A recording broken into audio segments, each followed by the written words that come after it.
Pour moi, Atari était à l'origine de l'industrie des jeux vidéo. Au niveau de l'informatique, l'Atari 8 bits était comme une superbe machine. Ça reste ma machine de cœur. C'est une machine qui était très en avance par rapport aux autres, ils ont inventé pas mal de concepts, comme par exemple le principe de l'USB, qui permet de brancher des périphériques, n'importe quel périphérique sur une machine. On l'a eu déjà sur l'Atari 8 bits. Voilà, ils ont été vraiment des précurseurs. C'était à l'époque, fin des années 70, début des années 80, c'était la marque des jeux vidéo.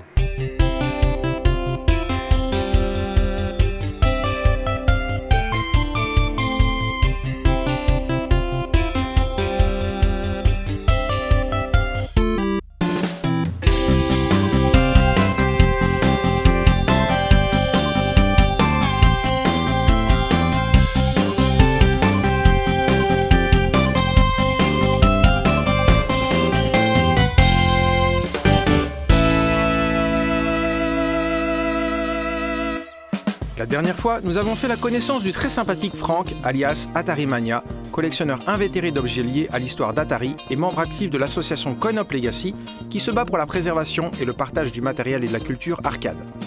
Après avoir découvert son impressionnant sous-sol qui abrite plus de 100 bornes, nous voici désormais dans une pièce du premier étage qui, vous allez le voir, regorge encore de trésors inestimables.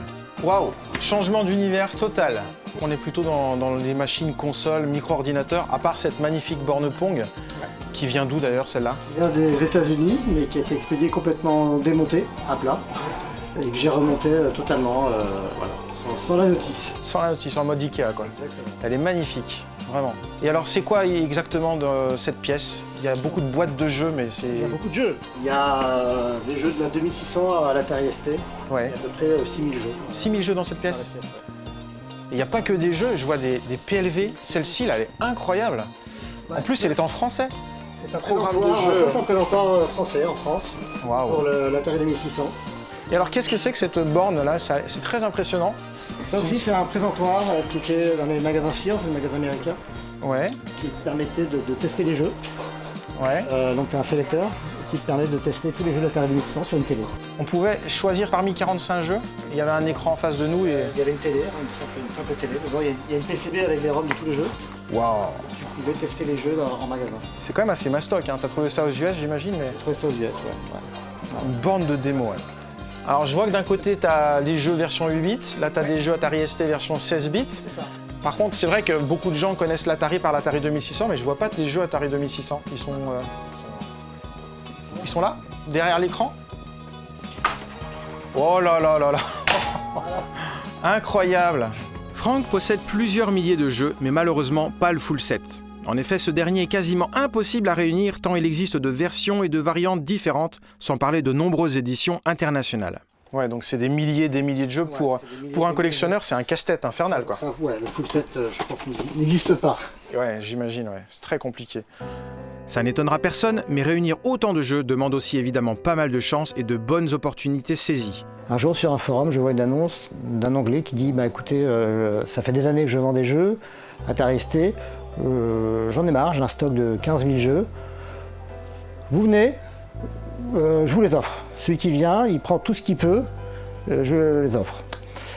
J'en parle à ma femme, on se doit être quelque chose comme le jeudi, mercredi ou jeudi, on se dit bah on n'a pas les enfants, on prend un billet pour l'Angleterre, on va avec la voiture, à l'époque j'avais un break, on part là-bas, on arrive dans un endroit avec des milliers de jeux, en 20 minutes on remplit la voiture avec des caisses, mais la voiture à ras-bord jusqu'au toit, sous les sièges, dans la boîte à gants, sous les tapis de sol, des jeux partout, l'arrière de la voiture touchait presque le sol. Et donc on est retourné en France, on a eu très peur de ne pas pouvoir passer la douane parce qu'il y avait des jeux jusqu'au plafond.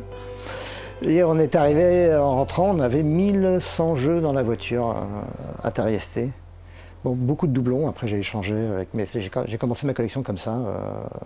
On a fait un aller-retour avec la voiture pleine à ras-bord, mais partout. Il n'y avait pas un centimètre sans jeu dans la voiture. Mais outre les 6000 jeux et d'incroyables meubles, je suis pour ma part resté bouche bée devant la quantité hallucinante de documents, comme ce mur rempli d'innombrables petits présentoirs de tables, de jeux souvent cultes comme Pac-Man ou le tristement célèbre E.T., ou encore la magnifique collection de posters Atari, dont certains sont également de précieux documents. Oh. Oh là là, tout ça, ça concerne Atari 2600, arcade. Ouais. C'est génial. Woman of the Year, Atari 2600. Waouh. Et ça là, regarde. Ça, c'est pas de l'archive. World Championships Atari, 50 millions de dollars en prices. 50 000 $. Ah, j'exagère un peu. En 81. En 1980, ouais, c'est énorme. Un concours de jeux vidéo Pour un organisé par tournoi Atari. à Chicago, en novembre 80. C'est génial. Il est magnifique ce poster. Ouais. T'as des documents d'archives assez hallucinants quand même. Hein. Qu'est-ce que tu veux Ah, Sword Quest aussi. Le concours, voilà. Lui aussi, il avait 150 000 $ de prix avec Sword Quest. Je crois que le réalisateur des jeux Sword Quest, c'est celui qui a fait E.T. aussi.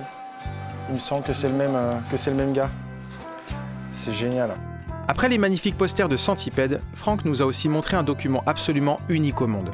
Tenez-vous bien, il s'agit de la boîte d'un prototype de console Atari, annulé quelques semaines à peine avant sa production, l'Atari 2700. Cette machine a été annoncée comme un hardware similaire et 100% compatible avec la 2600, mais avec quelques améliorations diverses, comme par exemple ses manettes sans fil radio et un tout nouveau design pouvant intégrer les deux manettes. Pour l'anecdote, le jeu RC Battle devait également être intégré dans la mémoire de la machine. J'ai la console aussi tout à l'heure. T'as la console? Ouais. T'as le proto? Oui. T'as le full set quasiment, parce que t'as la boîte, C'est la boîte et la console. il a un proto en boîte. J'ai jamais vu ça.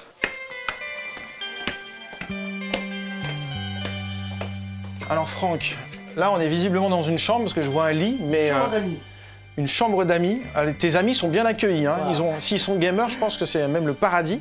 C'est donc dans cette grande pièce qu'Atari Mania stocke une partie du matériel. Il entend par là la partie hardware, puisqu'on y trouve un bon paquet de machines 8 ou 16 bits, d'extensions diverses, des consoles, mais également pléthore d'accessoires ou produits parfois inédits.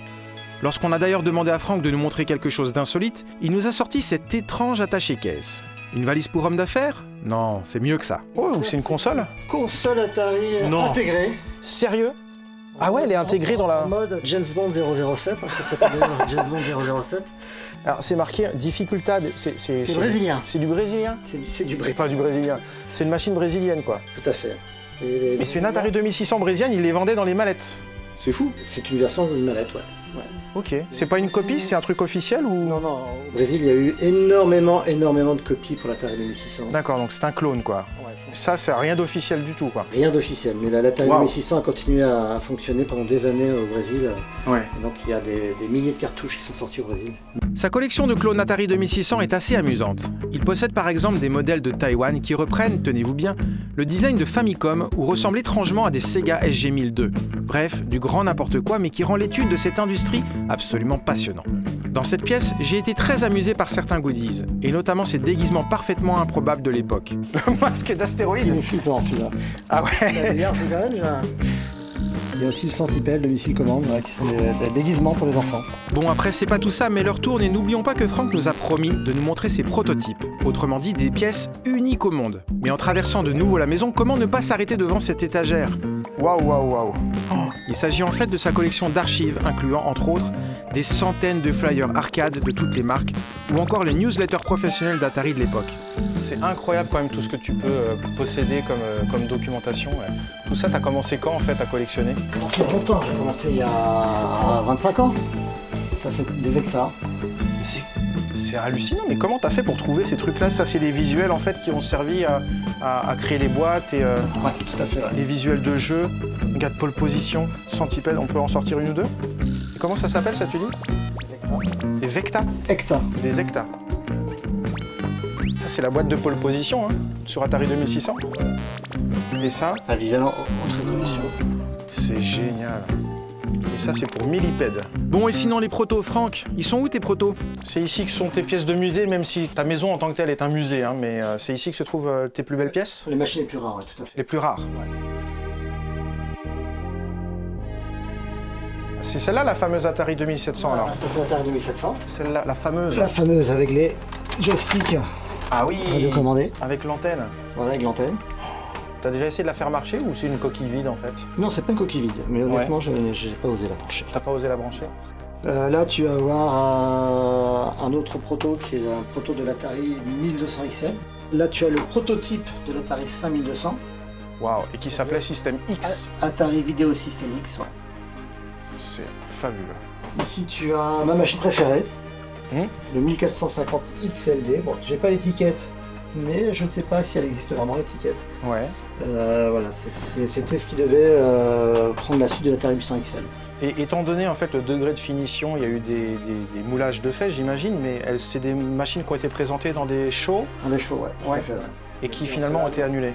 Et alors cette machine-là, c'est quoi? C'est l'Atari 2500. 2500? Ouais. Voilà. J'ai l'impression... 2500, 2600, 2700, 2800. D'accord, et ça a commencé à 2500 ou il y a eu 2400 avant Je sais pas. Tu sais pas? Ça c'est un prototype que j'ai récupéré il y a quelques années, qui en a, je pense, 2 ou 3 exemplaires. Je pense qu'il y en a 2 exemplaires. Je suis bluffé. Je suis bluffé. Là, alors là, c'est... Bon, ça c'est pas un prototype, c'est un Atari version arabe. Ah ouais. On a aussi un lecteur disquette, un double lecteur disquette qui n'est jamais aussi sorti. Bon, très peu d'exemplaires. Waouh. Est-ce qu'il y a des objets, des prototypes ou des choses en fait pour lesquelles tu aimerais vraiment te battre pour essayer de les trouver Il y a le petit frère, le 1400 XL. Que tu cherches? Ouais. Tu sais qu'il existe? Oui, je sais qu'il existe. Mais les collectionneurs ne veulent pas encore le lâcher, quoi. C'est ça, on en voit en vente un tous les 10-15 ans. Vous en avez maintenant la preuve, la collection de Franck est exceptionnelle. Comme quoi, avec Alex, on n'avait peut-être pas besoin d'aller jusqu'au Japon pour découvrir des collections incroyables. Il suffisait de franchir le périph' parisien. Mais avant de quitter notre ami Atarimania, nous avons voulu savoir quel était son but, son objectif ultime en tant que collectionneur. Le but, c'est vraiment à terme d'essayer de la faire partager au grand public. Donc d'ouvrir un musée, je ne sais pas, faire quelque chose, de la partager. Le but, c'est pas de tout prendre pour moi, c'est vraiment de partager.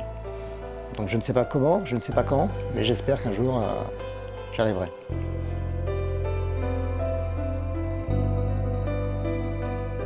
Bon bah Franck, merci infiniment pour ton accueil et cette visite. C'est très sympa. J'ai adoré ta collection et vraiment merci de nous l'avoir montré. Je pense que les gens ont découvert énormément de choses inédites. Et merci aussi à tous les backers qui ont financé la campagne Coin Up Legacy. Merci à l'association Coin Up Legacy. Et on vous souhaite évidemment longue vie en tant qu'association. Merci Franck, à très bientôt. À bientôt. Au revoir. Merci, salut. Merci à tous.